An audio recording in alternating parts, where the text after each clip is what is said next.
Message à caractère super important. Nous sommes le 21 novembre 2020.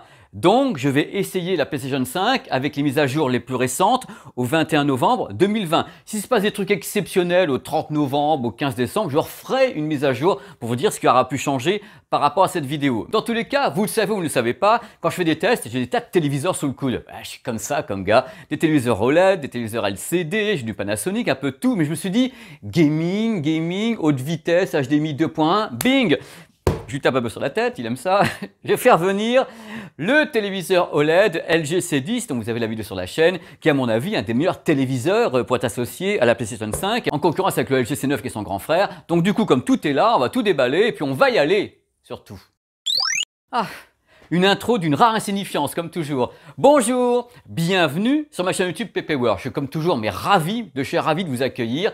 Et là, cette fois-ci, vous vous posez des questions. Vous vous dites, bon, PlayStation et tout le tremblement, est-ce que par hasard, PP World va pas virer chaîne de gaming et tout? Moi, je vous dis, non, mais pas du tout, parce que le gaming n'est pas la spécialité de la chaîne et je ne suis pas un spécialiste de gaming. Je laisse ça à des gens qui le font très bien. Par contre, quand il s'agit de parler d'Ultra HD 4K, de 3D, de HDR, Dolby Vision, Dolby Atmos, DTS-X, alors là, j'entre en piste, parfaitement, messieurs, dames, dans un univers absolument incroyable, fantasmagorique, pour vous parler un petit peu de la PlayStation 5. J'entends beaucoup de choses, je lis beaucoup de choses, alors moi, je veux savoir dans cette vidéo qu'est-ce qu'elle est capable de dispatcher par son port HDMI. Donc on va y aller pas à pas, on va la mettre en route, on va la calibrer, on va calibrer justement le téléviseur avec pour savoir comment c'est ajusté et on va balancer les disques un par un et les signaux un par un. Comme ça, vous saurez ce qui sort ou ce qui ne sort pas de la PlayStation pour vos barres de son, pour vos téléviseurs, pour vos amplis home cinéma. Vous saurez oui ou non si c'est un bon lecteur de disques optiques DVD, Blu-ray, Blu-ray disque Ultra HD ou s'il vaut mieux acheter un lecteur à part ou bien garder le vôtre et dire ça vient pour le gaming et pas pour autre chose. Vous saurez tout dans cette vidéo. Je vais le faire en même temps que vous. Je vais découvrir. Séquence découverte. Allez, let's go, on déballe tout, j'installe tout et je reviens. Et voilà, LG C10 en place. Maintenant, la PlayStation 5.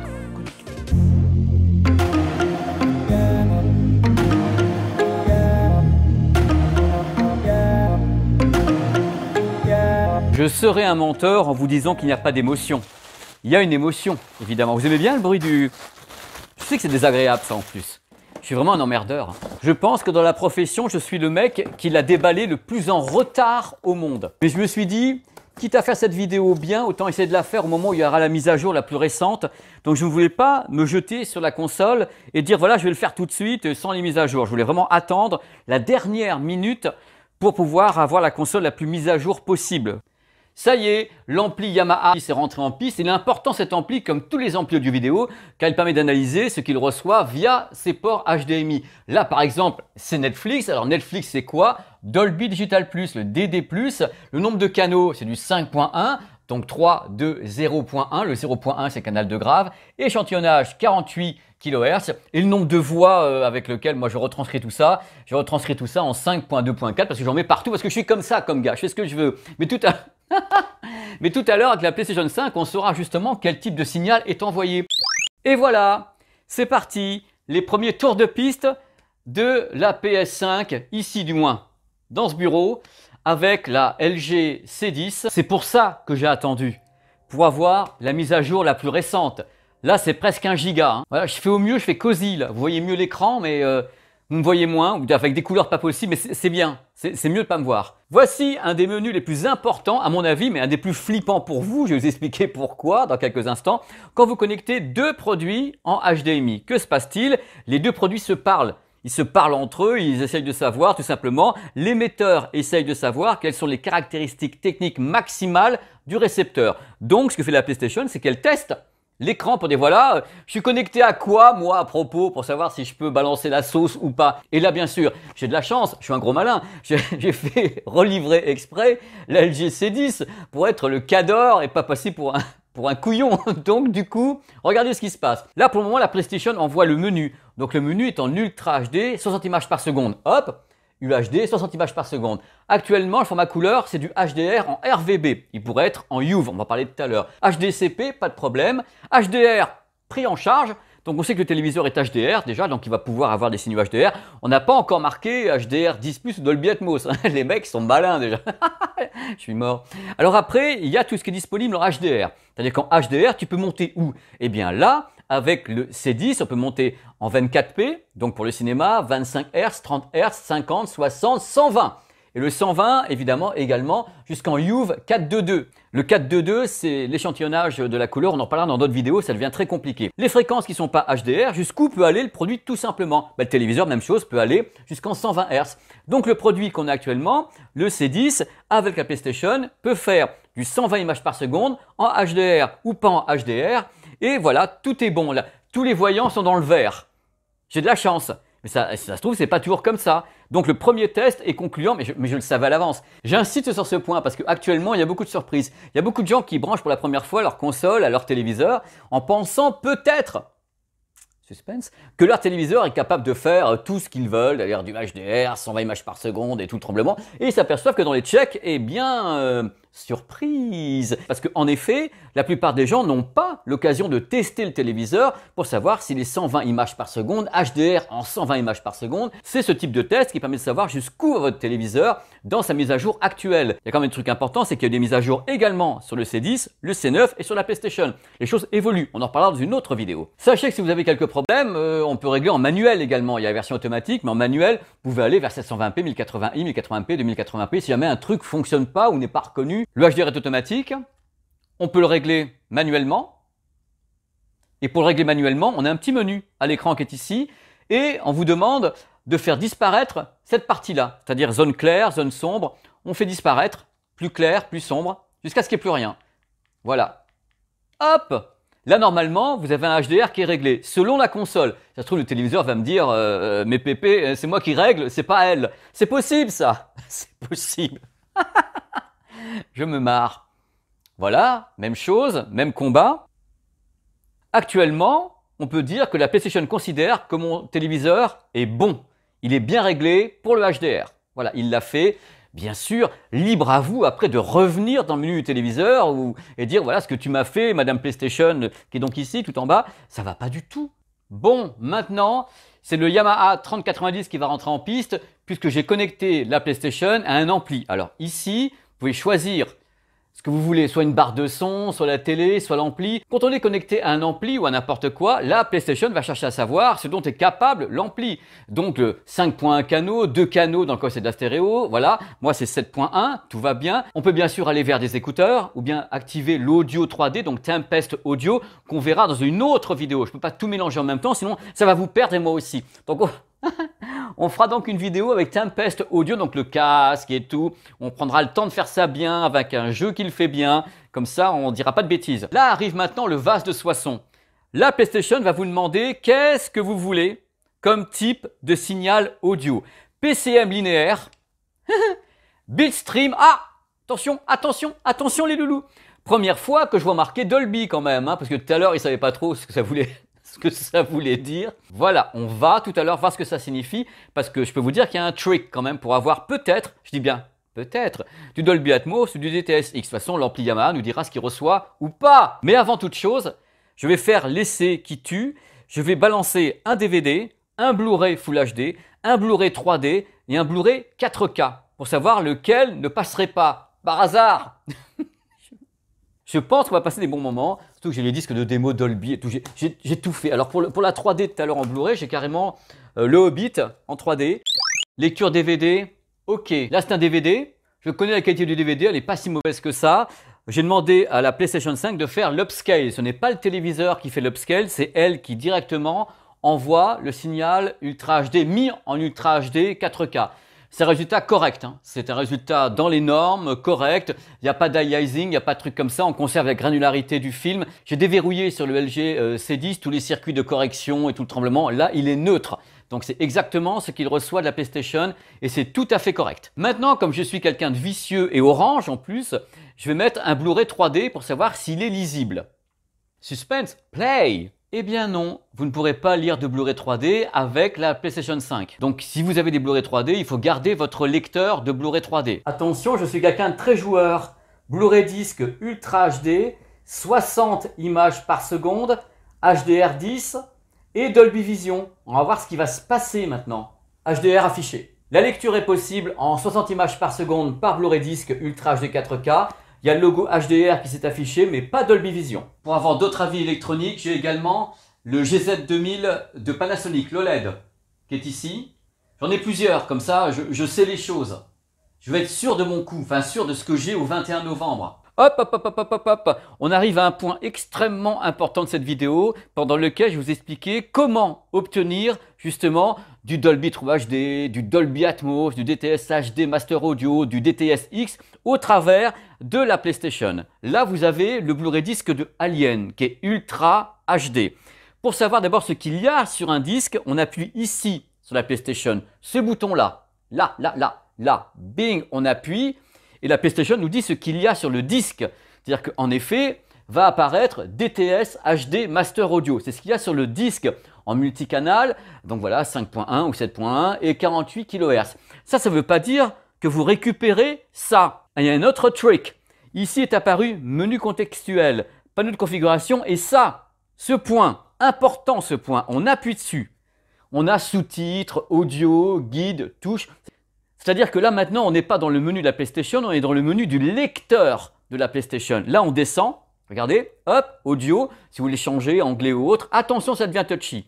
Là, hop, guide, paramètres. Oh là là, alors là, c'est la catastrophe. Vous pouvez mettre ou pas réduction de bruit. Et là, vous allez arriver à un truc intéressant, qui est le choix entre PCM linéaire et bitstream. Si vous mettez PCM linéaire, vous n'avez pas accès au Dolby Atmos ou DTS X ou autre, puisque le signal audio est mis en PCM linéaire. Pour avoir justement le signal audio tel qu'il est sur le disque, il faut activer absolument le mode bitstream dans le lecteur. Et dans ce cas-là, vous balancez vers un téléviseur compatible ou n'importe quoi le flux bitstream qui sera décodé par le produit. Parce que sachez-le, la PlayStation 5 ne décode pas le Dolby Atmos ou bien voilà, elle décode pas ça. Elle va prendre le flux et elle le balance. Si vous n'êtes pas sûr de votre système, votre télé ou autre, vous repassez en PCM linéaire. Dans ce cas-là, vous aurez du son. Ne vous inquiétez pas, vous aurez du son en stéréo, même en multicanal. Par contre, pour décoder vraiment le Dolby True HD, pour décoder du DTS HD Master Audio ou bien pour décoder ce qui est dedans, c'est-à-dire ce qui est encapsulé, le Dolby Atmos, pour décoder le DTS X, il faut mettre en bitstream. Voilà, et là, vous êtes sûr des résultats. Voilà. Ça, je voulais vraiment vous le montrer. C'est pour ça que cette vidéo existe. Pour que vous sachiez que les choses sont possibles, mais qu'il y a une manip à faire. Il y a une manip. Petit bouton. Hop! Dolby Atmos. Donc, on ne me dira pas que la PlayStation 5 n'en fait pas. Hein. Elle peut faire du Dolby Atmos, DTS HD, Master Audio, DTS X, si on passe par le bitstream. Je suis content, regardez un petit peu, c'est le bazar. Il y a plein de téléviseurs, plein de câbles partout. Je suis en train d'essayer les choses et au moins on avance ensemble. Donc, à ce jour, 21 novembre 2020, concernant la lecture des DVD, Blu-ray disc Ultra HD 4K, la PlayStation ne sait pas passer les disques Blu-ray en 3D. Ça, c'est un point. Concernant les formats audio compatibles, elle peut tout diffuser du moment que vous avez vu la manip, du moment qu'on passe en bitstream. Concernant le HDR, à ma connaissance, j'ai uniquement le HDR basique qui s'affiche sur mes téléviseurs. Je n'ai pas vu le logo Dolby Vision, je n'ai pas vu le logo HDR 10+ avec le Blu-ray disc de Alita. Oh! Bon là, ouf, on est le 22 novembre parce que là, il est 3 h du matin, je suis en train de terminer la vidéo. J'ai bien sûr essayé ce qu'on appelle l'entertainment online, c'est-à-dire les applications Netflix et Disney+. Avec ces deux applications, je n'ai absolument pas réussi à avoir de Dolby Atmos et de HDR. Donc ça m'intéresse beaucoup, donc dites-moi si vous êtes parvenu à avoir du HDR et du Dolby Atmos à partir des applications Netflix et Disney+ via la PlayStation 5. Parce que moi, je n'y suis pas parvenu avec les OLED, mais peut-être que j'ai commis une erreur quelque part, mais pour moi, ça ne s'est pas affiché. Voilà, dites-moi. 22 novembre, hein, si vous me répondez dans 6 mois, il y aura peut-être des mises à jour. Là, on est le 22 novembre.